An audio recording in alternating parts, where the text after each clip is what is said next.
SSKM হাসপাতাল কর্তৃপক্ষ বিভিন্ন দুর্নীতিতে অভিযুক্তদের আশ্রয় দিচ্ছে। এই অভিযোগে এসএসকেএম এর বিরুদ্ধে জনস্বার্থ মামলা দায়ের হলো কলকাতা হাইকোর্টে।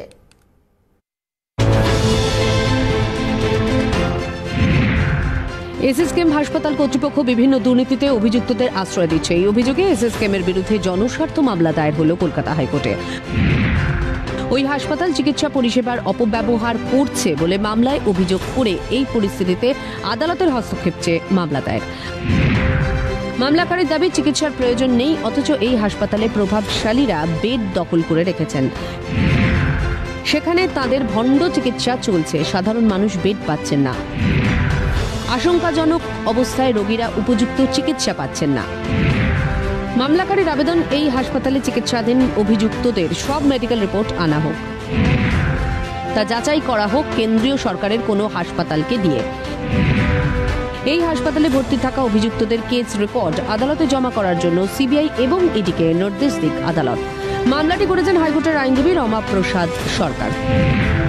তার বক্তব্য, বৃহত্তর জনগণের স্বার্থে এই মামলা করা হয়েছে। এসএসকেএম হাসপাতালে সকলের জন্য সমান চিকিৎসা করা হোক, প্রভাবশালীদের অতিরিক্ত গুরুত্ব যেন না দেওয়া হয়। যে কেউ হোক প্রভাবশালী ব্যক্তি দ্বারা তারা ভর্তি হবে, অথচ যার প্রভাবশালী নেই অথচ তারা ভর্তি হতে পারবে না।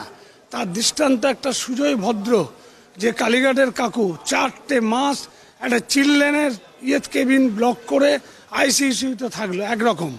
দ্বিতীয় নম্বর হচ্ছে কি, এসএসকেএম হসপিটাল পশ্চিমবাংলার মধ্যে খুব নামকরা। সেই হসপিটালে ঢোকা মাত্রই দেখা যায় কেউ বিছানা, কেউ চাদর, কেউ প্লাস্টিক বিছিয়ে তারা রয়েছে একটা বেডের অপেক্ষায়।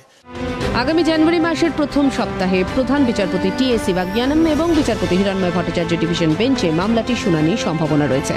মঙ্গলবার নিয়োগ দুর্নীতি মামলায় ধৃত সুজয় কৃষ্ণ ভদ্রের অন্তর্বর্তী জামিন মামলায় এসএসকেএম হাসপাতালের বিশ্বাসযোগ্যতা নিয়ে প্রশ্ন তুলেছিল ইডি। তারা দাবি করেছিল চিকিৎসার প্রয়োজন না পড়লেও সেখানে রেখে দেওয়া হচ্ছে সুজয় কৃষ্ণকে। সুজয় কৃষ্ণের সামান্য মানসিক চাপ ছাড়া কোনো সমস্যা নেই, সেখানে তিনি আরামে রয়েছেন। ভিডিও ফুটেজে দেখা গিয়েছে গল্প করছেন, বাইরে ভালো খাবার খাচ্ছেন। আবেদনকারীর আবেদন শোনার পর ওই মামলাতে অভিযুক্তের মেডিকেল রিপোর্ট তলব করেছে আদালত।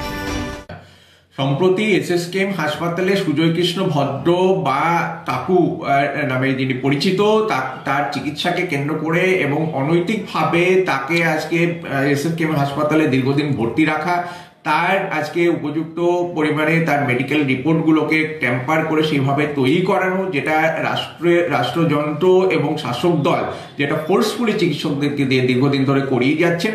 যে মেডিকেল রিপোর্ট আজকে আদালতে চ্যালেঞ্জ হচ্ছে হাইকোর্টে, হাইকোর্ট আবার নির্দেশ দিচ্ছে নতুন করে সেখানে মেডিকেল রিপোর্ট দেওয়ার জন্য।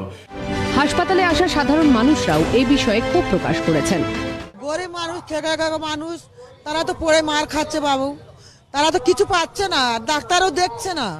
যার জন্য তো রুগী আমরা এনেছি, সুস্থ রুগী হাঁটছে, চলছে, সব কিছু করছে, আমরা প্রমাণ সাক্ষীও দিব।